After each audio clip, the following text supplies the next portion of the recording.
How's it going, everyone? Welcome back to the channel. So on today's video, we're going to be talking about yet another stop sell recall, this time from Acura. So the vehicles affected are the 21 to 23 Acura TLX, all trims, including the Type S model, which I do own one personally. So the good news is only 167 total vehicles seem to be affected from what is published at this time, which is, again, good news.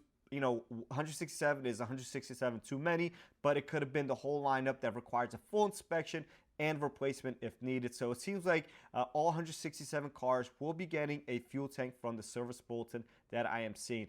And essentially what is happening is during manufacturing process, the filler neck and the fuel tank itself may have not been welded properly, causing a leak while driving, filling up, or parked. So obviously not a scenario that you want to be a part of. So again, only 167 models or total are affected, so that is good news. But again, 167 is 167 too many, but it could have been a whole procedure inspection, kind of like the pilots and passports that I've been doing, and a replacement, or in the case of those cars, you just have to plug the filler neck back in.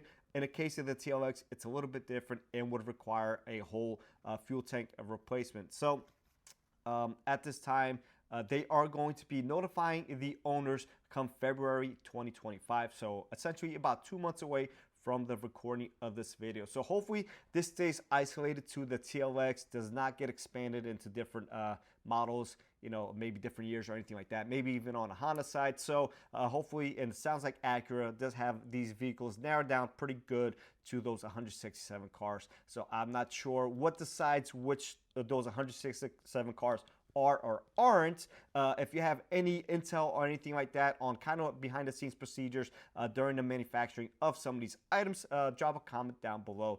But yeah, so 21 to 23 TLX, including the Type S models, 167 total cars will be getting fuel tank replacements at this time. That being said, I'll catch you guys on the next one.